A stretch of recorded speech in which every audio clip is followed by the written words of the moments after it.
గారి వరంగల్ జిల్లా పర్యటన సందర్భంగా ఈరోజు నాతో పాటు అనేక మంది బీఆర్ఎస్ పార్టీ కార్యకర్తలను వరంగల్ జిల్లాలో హౌస్ అరెస్ట్ చేయడాన్ని, పోలీస్ స్టేషన్లలో ఉదయం నుండి అరెస్ట్ చేయడాన్ని మేము తీవ్రంగా ఖండిస్తున్నాం.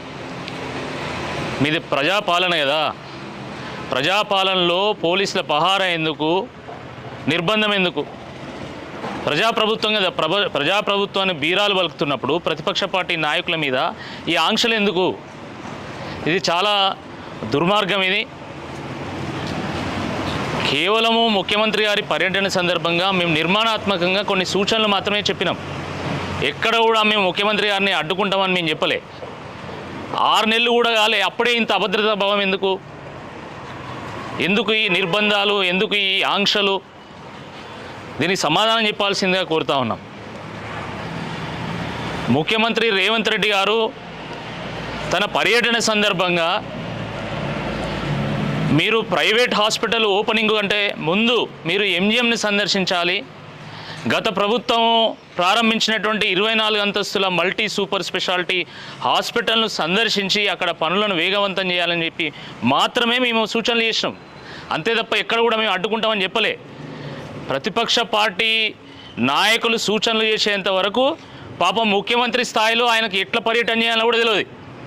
నిన్న మా ప్రెస్ మీట్ తర్వాత సూపర్ స్పెషాలిటీ హాస్పిటల్ని సందర్శించాలని చెప్పి వాళ్ళు షెడ్యూల్లో పెట్టుకున్నారు.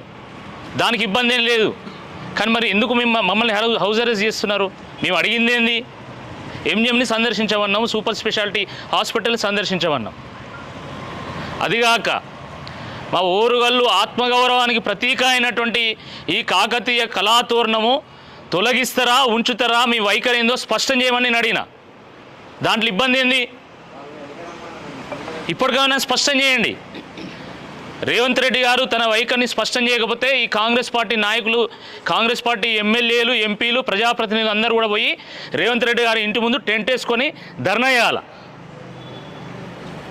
మీరు ముఖ్యమంత్రి గారిని ప్రశ్నించకపోతే ప్రజలే మీ ఇళ్ళ ముందుకు వచ్చి ధర్నా చేసేటువంటి ఒక పరిస్థితి వస్తుంది.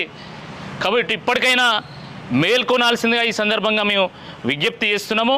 మీరు గత ప్రభుత్వం కంటే భిన్నమైనటువంటి ప్రభుత్వం అని చెప్పిండ్రు, ప్రజాప్రభుత్వం అని చెప్పిండ్రు. కాబట్టి మరి ఇలాంటి నిర్బంధాలను, ఇలాంటి ఆంక్షలను మీరు దయచేసి తొలగించండి.